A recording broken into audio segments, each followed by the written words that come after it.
And the last one, the last toxicity, is a spiritual toxicity.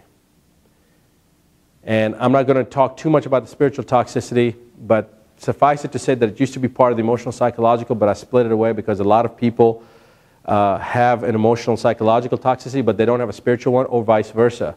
So let me give you an example of spiritual toxicity.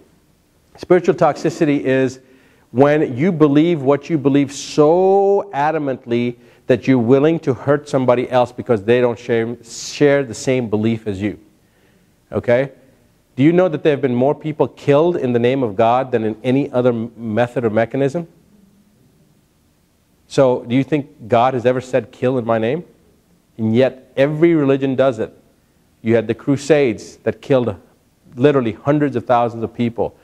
And, you know, you don't need Muslims against Jews, or Muslims against Christians, or Christians against Jews. You've got Christian against Christian violence in Ireland, for instance, the Catholic against the Protestants. You've got Muslim on Muslim violence, for instance, in Iran and Iraq. You've got, you know, violence against Jews and vice versa. And just for what reason? Because everybody thinks that their answer is the right answer. That's spiritual toxicity.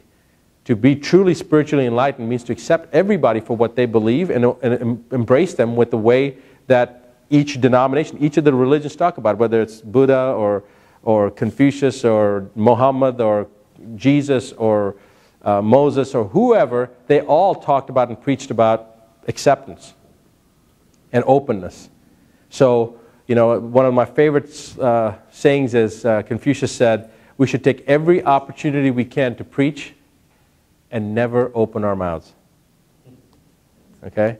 So it's living the life and setting the precedence by how you live your life. So that is spiritual toxicity when people can't do that.